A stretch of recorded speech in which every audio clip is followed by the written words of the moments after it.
আজকের ভিডিওতে আমরা শিখব 1/4-3 মিটার দৈর্ঘ্য এবং 1/5-1 মিটার প্রস্থ বিশিষ্ট একটি আয়তাকার বোর্ডের ক্ষেত্রফল নির্ণয় করো। এই অঙ্কটি আমরা শিখব। তো আমাদের এখানে আছে কি মিশ্র ভগ্নাংশ, একে আমাদের প্রকৃত ভগ্নাংশে রূপান্তরিত করতে হবে। এটা হচ্ছে অপ্রকৃত ভগ্নাংশ হবে। এখন আমরা এটা আমরা এখন ভাঙব। যেহেতু পূর্ণ সংখ্যার কোনো গুণ করা যায় না বা ভাগ করা যায় না, এই জন্য আমাদের এইটাকে আগে ভাঙতে হবে। তাহলে আমরা লিখব 1/3-4 বা একে ভাঙলে কি হবে, 4 দিয়ে 1-এর গুণ করতে হবে, 4 1-কে 4, তার সাথে 3-এর যোগ করতে হবে, 4 আর 7। তাহলে এটা হচ্ছে অপ্রকৃত ভগ্নাংশ। অপ্রকৃত ভগ্নাংশ কাকে বলে? যে ভগ্নাংশের লব বড় হর ছোট তাদেরকেই অপ্রকৃত ভগ্নাংশ বলা হয়। এখন 4-এর 7 হচ্ছে কি দৈর্ঘ্য। এখন আমরা প্রস্থ দেখব 1/1-5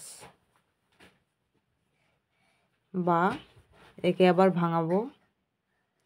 তাহলে 5 হচ্ছে বসিয়ে দিলাম হর, 5 1-কে 5, 5 আর উপরের 1 যোগ করলে হচ্ছে 6। এটাও অপ্রকৃত ভগ্নাংশ, এটা হচ্ছে প্রস্থ।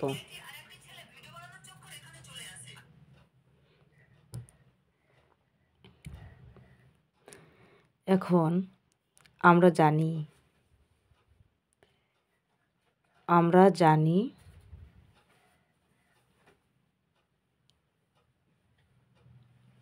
ক্ষেত্রফল সমান, ক্ষেত্রফলের একটা সূত্র আছে।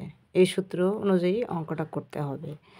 ক্ষেত্রফলের সূত্র হচ্ছে দৈর্ঘ্য গুণ প্রস্থ।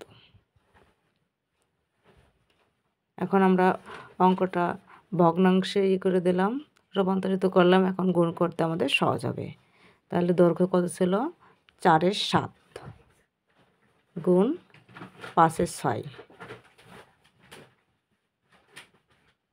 এখন আমরা গুণ করে দেব।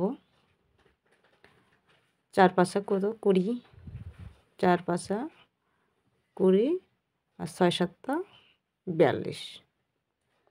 একে কাটাকাটিও করা যায়, আমরা আর কাটাকাটি করলাম না, সোজা ভাগ করে দেব।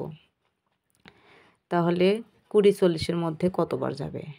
20 2 × 40, 2 বার যাবে। এখন আমরা বিয়োগ করব, 0 থেকে 2 বিয়োগ করলে 2। এখন এটা হচ্ছে 2/20 বা উপরে হচ্ছে 2। তাহলে উত্তরে আমরা লিখব, উত্তর হচ্ছে ক্ষেত্রফল লিখতে হবে। এখানে একটু ভুল হয়েছে, ক্ষেত্রফল লিখতে হবে। ক্ষেত্রফল 2/20 বর্গমিটার। তো বন্ধুরা, এই ছিল আজকের ভিডিওটা ভালো লাগলে অবশ্যই একটা লাইক করবেন। আমাদের চ্যানেল নতুন হলে চ্যানেলটা সাবস্ক্রাইব করে আমাদের পাশে থাকবেন।